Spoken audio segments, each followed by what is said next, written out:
हमारी बाल पीढ़ी है, बच्चे हैं, अगर ये सुसंस्कारित हो जाते हैं, ये अच्छे बन जाते हैं तो देश अच्छा बन जाता है। और बच्चे के लिए कहा गया है कि बच्चे की प्रथम पाठशाला उसकी माँ होती है। माँ के पेट के अंदर बच्चा जो है 9 महीने रहता है।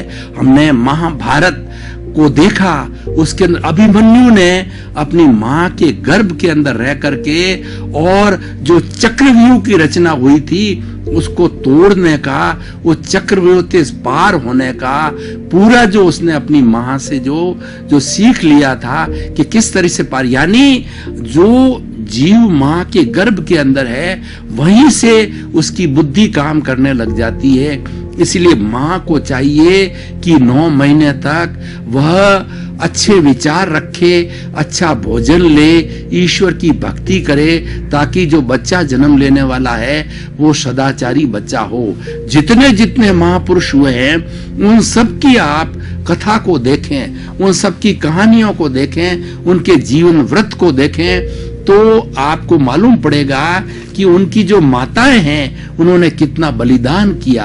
अपना बच्चा जो है 9 महीने अच्छे अच्छे भीतर ही सुसंस्कारित हो जाए, वो अच्छी अच्छी बातें और अच्छा भोजन ग्रहण कर ले, उसके लिए माता ने खास तौर पर बहुत बड़ा संयम किया बंधुओं।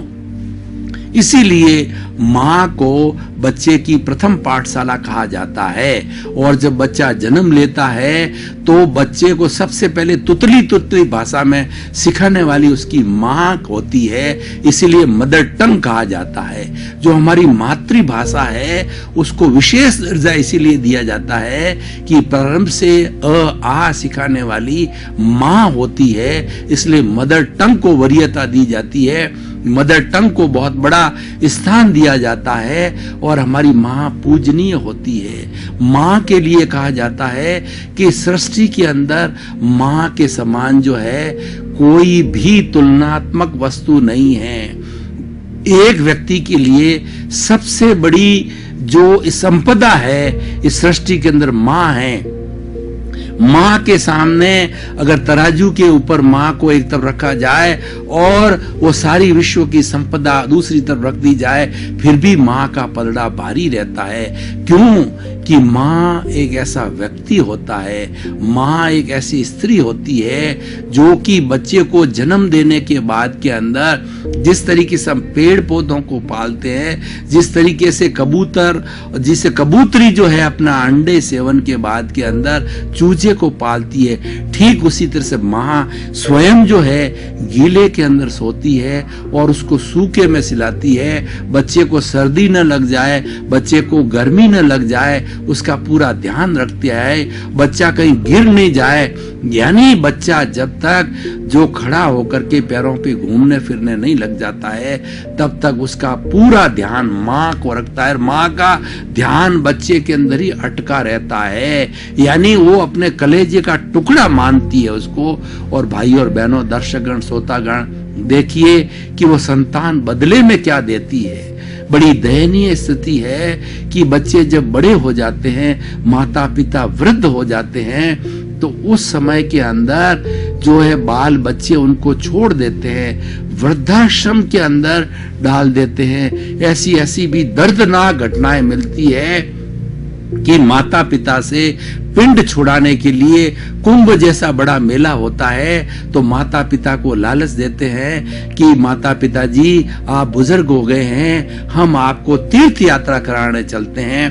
और उस मेले के अंदर बेचारे माँ बाप जो कि अबले हो जाते हैं, वो शरीर से दुबले हो जाते हैं, उनको वहां पर मेले में छोड़ आते हैं।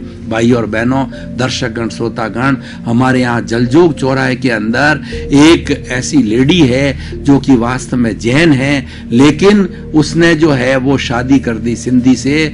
वो एक इसी तरह का वृद्धाश्रम चला रही है।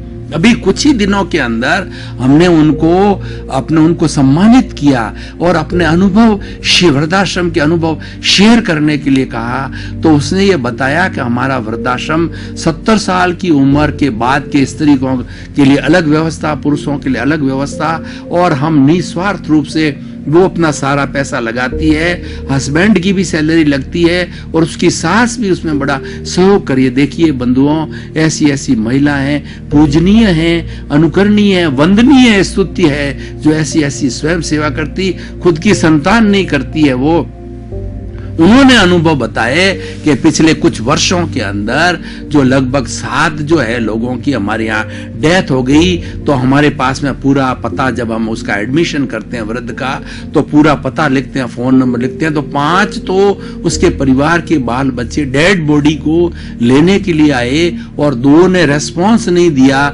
हमें स्वयं जो है डेड बॉडी का दाह संस्कार करना पड़ा।